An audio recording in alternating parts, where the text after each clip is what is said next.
Hi, I'm Jessica Tergesen with Strategies, and today I'm here to share with you all about proactive leadership. Let's talk about something we hear way too often. People just don't want to work anymore. But what if I told you that statement is actually a leadership problem?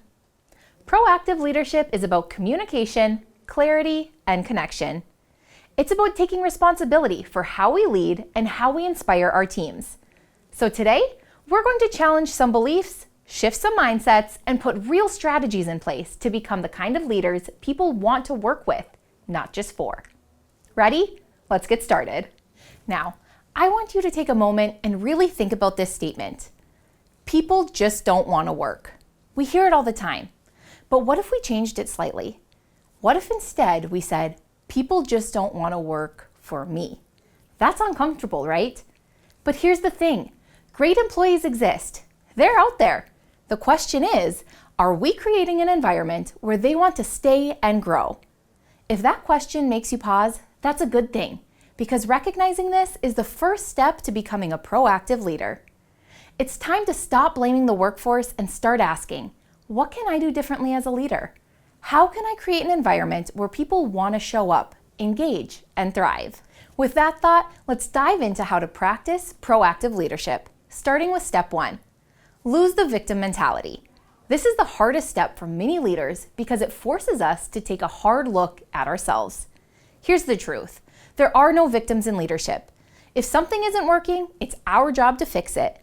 That means we have to stop waiting for better employees and start creating better leaders, starting with ourselves. So how do we do that? We get introspective. We own our role in the culture we've created. We hold ourselves accountable, just like we expect from our teams. And most importantly, we reconnect with our vision. Because if we don't have clarity on what we stand for, how can we expect our teams to buy in?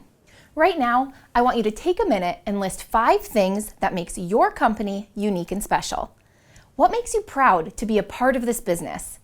This isn't just an exercise. It's a leadership mindset shift. When you're clear on what makes your company worth working for, it's easier to communicate that to your team. Because people don't just want a job. They want to be a part of something bigger. So what are your 5? And if you struggle to come up with them, that's a sign that it's time to redefine your company's culture. Let's move on to step 2. Create a growth path. One of the biggest reasons people leave companies is because they don't see a future there. So ask yourself, does your team know what's next for them? Do they understand how they can grow, what's expected, and what success looks like? If not, that's a leadership gap. Growth shouldn't be a guessing game. Communicate the plan. Show them how their work contributes to the bigger picture, and most importantly, make growth a system, not just an idea. It's time to put this into action. Right now, think about one specific goal that would lead to growth in your company. Now break it down. What does success look like? How can you measure it? How does it tie into the future of your business? Your team needs clarity. Do better isn't a goal, but increase retail sales by 10% this quarter is. Give them targets, challenge them, and keep moving the business forward. Great leadership isn't about standing at the top and yelling down orders.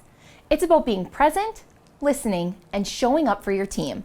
Think about the leaders who have inspired you.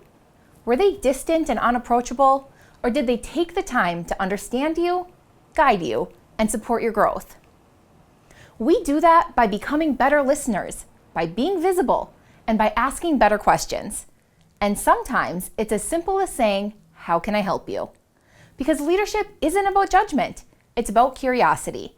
And when we approach our teams with curiosity instead of criticism, everything changes. Here's your next action step. Start your one-on-one meetings immediately. Don't wait. Don't overcomplicate it. Just schedule time with each of your team members and have a real conversation. Because at the end of the day, people don't leave companies, they leave bad leadership. If you aren't actively building relationships with your team, you're losing them.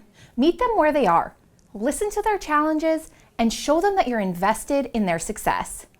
Because when people feel valued, they stay. So here's where we land. Proactive leadership isn't about blaming the workforce.